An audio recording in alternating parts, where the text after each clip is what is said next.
السلام علیکم بچوں، ہماری آج کی کہانی کا عنوان ہے اصحاب کہف یعنی غار میں سونے والے۔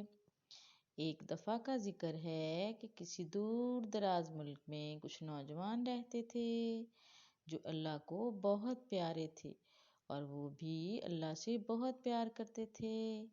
ایک دن انہوں نے سنا کہ ان کے بادشاہ نے ملک میں ہر ایک کو اللہ کی بجائے بتوں کی پوجا کا حکم دیا ہے، جس سے نوجوان بہت پریشان ہو گئے کیونکہ انہیں کسی طور گوارا نہ تھا کہ وہ ایک اللہ کو چھوڑ کر کسی اور کی عبادت کریں، اور وہ جانتے تھے کہ اللہ ہی ان کا رب ہے جو حقیقی عبادت کے لائق ہے۔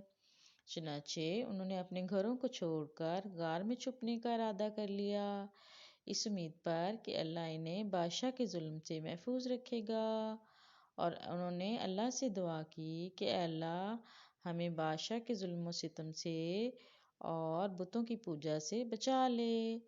یہ دعا کر کے وہ سب غار میں سو گئے اور اسی حالت میں 300 سال سوتے رہے، اور جب وہ اٹھے تو ان کے ارد گرد کے حالات سب بدل چکا تھا۔ اصحاب کہف یہ دیکھ کر حیران رہ گئے۔ اللہ تعالیٰ نے 300 سال سے کیسے ان کی حفاظت کی؟ وہ اللہ کے بہت شکر گزار تھے کہ اللہ نے ان کو چن لیا ہے۔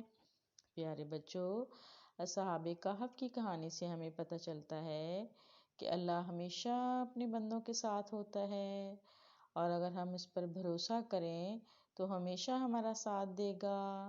ملتے ہیں نیکسٹ ویڈیو میں ایک نئی کہانی کے ساتھ، تب تک کے لیے اللہ حافظ۔